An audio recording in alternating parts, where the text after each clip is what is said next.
जैसा कि आप सभी जानते हैं कि मतदान प्रक्रिया में मतदान अभिकर्ता पोलिंग एजेंट की नियुक्ति एक महत्वपूर्ण कार्य है और मतदान के दिन जब वास्तविक मतदान के पहले मॉक पोल की प्रक्रिया हम शुरू करते हैं तो उसके पूर्व ही हम पीठासीन पदाधिकारी क्या करते हैं तो मतदान अभिकर्ता यानी पोलिंग एजेंट की नियुक्ति करते हैं।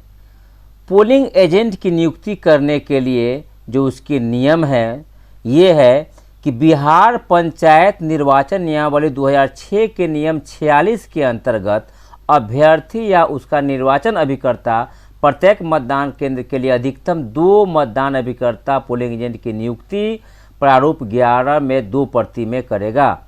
मतदान अभिकर्ता के पास नियुक्ति पत्र यानी प्रपत्र 11 की दूसरी प्रति रहेगा जो पीठासीन पदाधिकारी को मतदान के दिन प्रस्तुत करेगा और उसके समक्ष हस्ताक्षर करेगा। पीठासीन पदाधिकारी मतदान अभिकर्ता से प्राप्त नियुक्ति पत्र यानी प्रपत्र 11 को अपने अभिरक्षा यानी वो संधारित करके उसे रखेगा।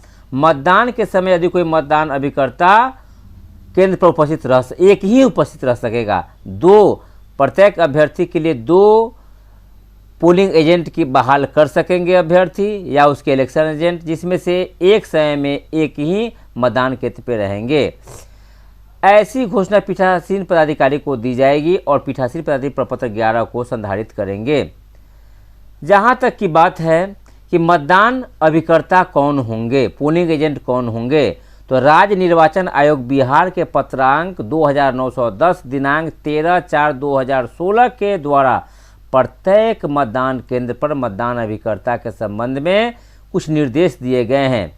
जिला परिषद सदस्य, ग्राम पंचायत मुखिया और ग्राम कचहरी सरपंच के अभ्यर्थियों द्वारा नियुक्त मतदान अभिकर्ता का नाम संबंधित ग्राम पंचायत की मतदाता सूची में दर्ज होना चाहिए। पंचायत समिति प्रादेशिक निर्वाचन क्षेत्र के अभ्यर्थी द्वारा नियुक्त मतदान अभिकर्ता का नाम पंचायत समिति के संबंधित प्रादेशिक निर्वाचन क्षेत्र के मतदाता सूची में दर्ज होना चाहिए।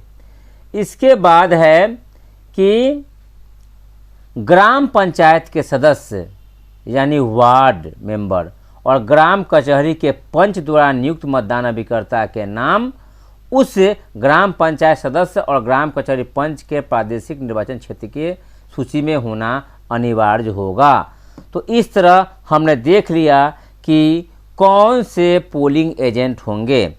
अब हम बात करें कि पोलिंग एजेंट जो होंगे वह मॉक पोल के शुरू करने के पहले मतदान केंद्र पे आ जाते हैं और उसे पीठासीन पदाधिकारी मतदान अभिकर्ता की नियुक्ति करते हैं।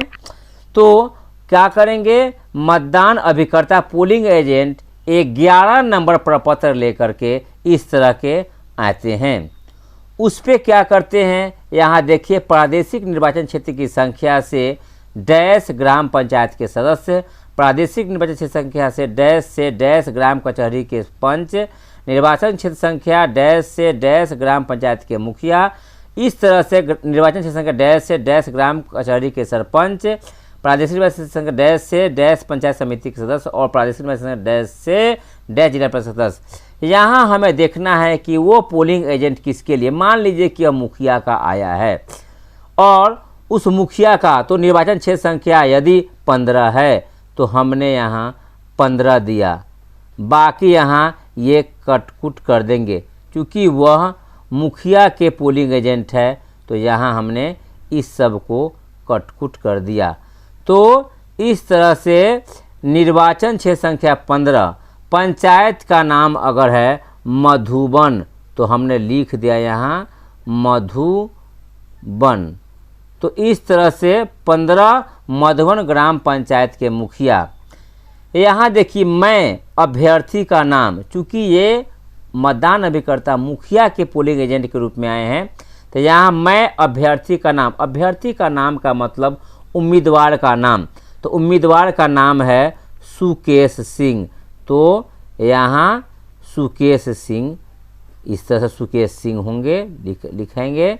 ये कौन है? तो ये उम्मीदवार हैं जो उपयुक्त निर्वाचन का अभ्यर्थी हूँ। स्पष्ट हो गया कि सुकेश सिंह उपयुक्त निर्वाचन क्षेत्र संख्या के अभ्यर्थी है। मैं निर्वाचन अभिकर्ता का नाम, यहाँ होगा इलेक्शन एजेंट का नाम, जैसा कि मुखिया, सरपंच, समिति या जिला परिषद। एक पंचायत में कई वार्ड होते हैं, तो सभी वार्डों पे वो एजेंट के रूप में नहीं रह सकते हैं। तो उन कार्यों को देखने के लिए वो एक अटॉर्नी जनरल के रूप में एक वो निर्वाचन अभिकर्ता या इलेक्शन एजेंट को बहाल करते हैं। तो ये सुकेश सिंह हैं, इन्होंने अपना एक इलेक्शन एजेंट बनाया है और जिनका नाम है नरेश कुमार। तो यहाँ क्या हो गया? ये उनके एजेंट है। और किसके ये इलेक्शन एजेंट है नरेश कुमार? सुकेश सिंह के। तो जो श्री सुकेश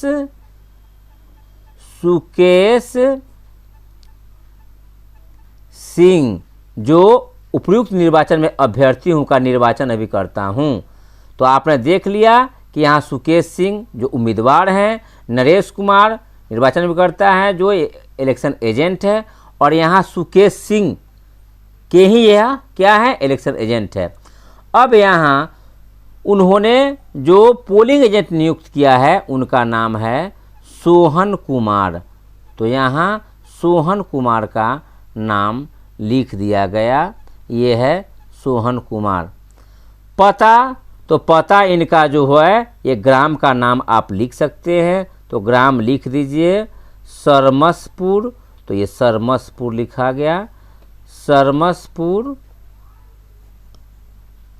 सरमसपुर।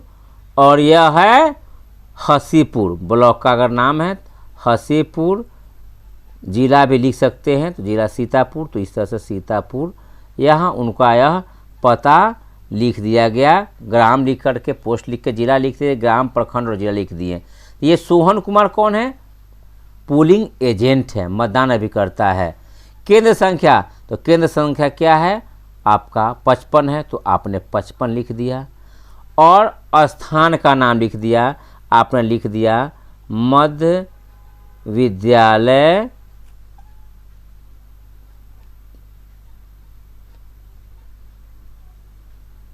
खोपरा। तो ये विद्यालय का नाम है मध्य विद्यालय खोपरा। मतदान केंद्र संख्या 55, मध्य विद्यालय खोपरा पर मतदान अभिकर्ता के रूप में नियुक्त करता हूँ। ये स्थान हो गया कहाँ? मध्य विद्यालय खोपरा।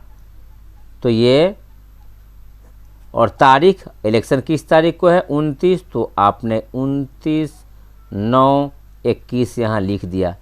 यहाँ पे अभ्यर्थी या इलेक्शन एजेंट के सिग्नेचर होंगे और अंगूठे का। ऐसा हो सकता है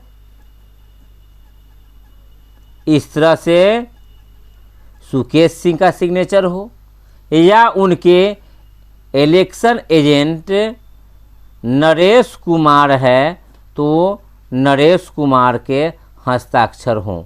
इन दोनों में से किसी एक के यहाँ हस्ताक्षर या अंगूठे के निशान होंगे, जिसे आप प्रिजाइडिंग ऑफिसर जो आपको अभ्यर्थी की सूची दी गई है उसमें से हस्ताक्षर से मिला लेंगे कि क्या सुकेश सिंह का यह हस्ताक्षर है, यानी पोलिंग एजेंट सही है। पोलिंग एजेंट को उसके बाद यहाँ क्या करना है कि फिर स्थान देना है। तो मध्य विद्यालय खोपरा है, तो मैंने दे दिया मध्य विद्यालय खोपरा, और तारीख दे दिया गया 29/9/21। यहाँ क्या करना है कि पीठासीन अधिकारी अपने समक्ष ये एक सिग्नेचर लेंगे। किससे लेंगे? तो सोहन कुमार एजेंट है। पोलिंग एजेंट कौन है? तो इस तरह से सोहन कुमार पीठासीन पदाधिकारी के सामने हस्ताक्षर कर देंगे, और उसके बाद पीठासीन पदाधिकारी इस तरह से इस फॉर्म को संधारित कर लेंगे और सोहन कुमार को एक परिचय पत्र इशू कर देंगे। इस तरह से आपने देखा कि मतदान अभिकर्ता की नियुक्ति प्रपत्र 11 में की जानी है। अगर आपके पास ग्राम पंचायत के सदस्य वार्ड खुद हो सकते हैं या उनके पोलिंग एजेंट हो सकते हैं। तो यहाँ वार्ड अगर 3 है तो यहाँ हम वार्ड 3 लिख देंगे। पंचायत मधुबन है तो मधुबन, तो बाकी हम काट देंगे। उस तरह से अगर ग्राम कचहरी के सरपंच है तो 15, मधुबन तो ये, तो बाकी काट देंगे। और यहाँ अभ्यर्थी का नाम होगा, यानी उम्मीदवार कौन खड़े हैं। तो यदि यह मुखिया का है तो हमने देखा यह मुखिया का है सुकेश सिंह, उनके इलेक्शन एजेंट नरेश कुमार है जो सुकेश सिंह के इलेक्शन एजेंट है। और यहाँ हमने लिखा क्या है, तो यहाँ उनके पोलिंग एजेंट के नाम है, उनका यह पता है, यहाँ मतदान केंद्र की संख्या है, यहाँ मध्य विद्यालय स्थान का नाम है। और यहाँ अभ्यर्थी, जिस अभ्यर्थी को पोलिंग एजेंट है, जिस उम्मीदवार के या उनके इलेक्शन में दोनों में से किसी का साइन होगा, इससे हम मिलान कर लेंगे कि ये जो लेकर के आया है उस पर अभ्यर्थी का हस्ताक्षर या पोलिंग इलेक्शन एजेंट का हस्ताक्षर मिल गया है। और यहाँ फिर क्या करेंगे, सामने में, अपने सामने में पीठासीन पदाधिकारी पोलिंग एजेंट का हस्ताक्षर करा लेंगे और इसे संधारित कर लेंगे। इस तरह से वार्ड यानी ग्राम पंचायत के सदस्य, ग्राम कचहरी के पंच, ग्राम पंचायत के मुखिया, ग्राम कचहरी के सरपंच, पंचायत समिति के सदस्य और जिला परिषद सदस्य के जो भी अभिकर्ता आएंगे उनके 11 नंबर प्रपत्र में उनका उपयुक्त जो है इन्फॉर्मेशन भरते हुए उनका सामने हस्ताक्षर करा करके इसे संधारित कर लेंगे और उन्हें जो है एक ये परिचय पत्र जो है एक इशू कर देंगे।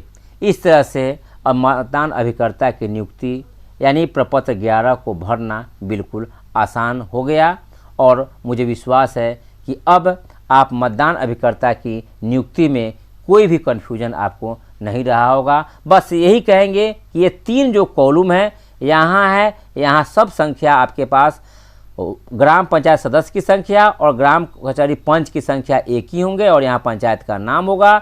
यहाँ फिर मुखिया के लिए जो संख्या होंगे वही सरपंच की संख्या होंगे। हाँ, समिति सदस्य की जो संख्या होगी वो अलग होंगे और जिला परिषद की संख्या अलग होंगे। यहाँ उनके पंचायत समिति सदस्य में पंचायत का नाम लिखा है, जबकि जिला परिषद के उसके नाम होंगे। वैशाली हो सकता है, ग्रोल हो सकता है, जंदाहा हो सकता है, जो भी हुआ।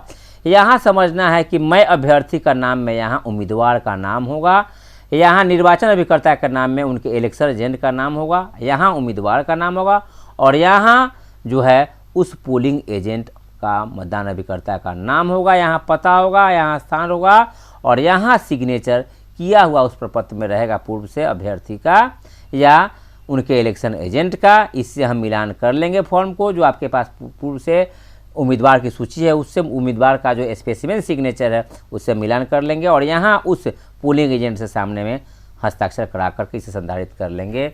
बहुत बहुत धन्यवाद।